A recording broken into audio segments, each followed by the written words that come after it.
वनातला जो जेवढाही आहे झाडे आहेत त्याला असलेली जेवढे पाने आहे त्याहीपेक्षा जास्त मी प्राप्त केलेलं आहे.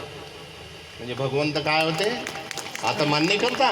भगवंत हे सर्वज्ञ होते, सर्व समजाय, तुमच्या आमच्या बुद्धीच्या पलीकडे आहे.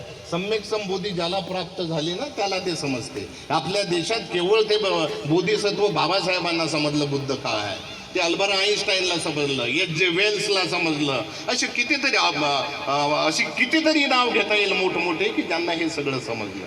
म्हणून या पवित्र अशा कार्यक्रमाला हर्षदीप कांबळे साहेब याच्यासाठी येणार होते की त्यांचे जे फॅमिलीचे गुरु होते, ऑल इंडिया भिक्खू संघाचे अध्यक्ष सदानंद भंतेजी, सच्चक भंतेजी, सुमेध बोधी भंतेजी, या लोकांनी ही सुरुवात केलेली आहे. म्हणून हर्षदीप कांबळे साहेबांनी मान्य केलं होतं की मी या कार्यक्रमाला एक तरी कार्यक्रमाला येईल आणि विशेषतः उद्घाटनाला येईल. पण त्यांनी त्यावेळी सांगितलं होतं की जर का माझं विदेशात जो शिष्टमंडळ आहे त्याचं नेतृत्व मला करायचं आहे, जर आदेश झाला की विदेशात जायचा तर मग मला विदेशात जावं लागेल, पण एका कार्यक्रमाला मी निश्चित येईल. असा हा पवित्र असा हा कार्यक्रम आहे. आणि या कार्यक्रमातून आपल्याला समाज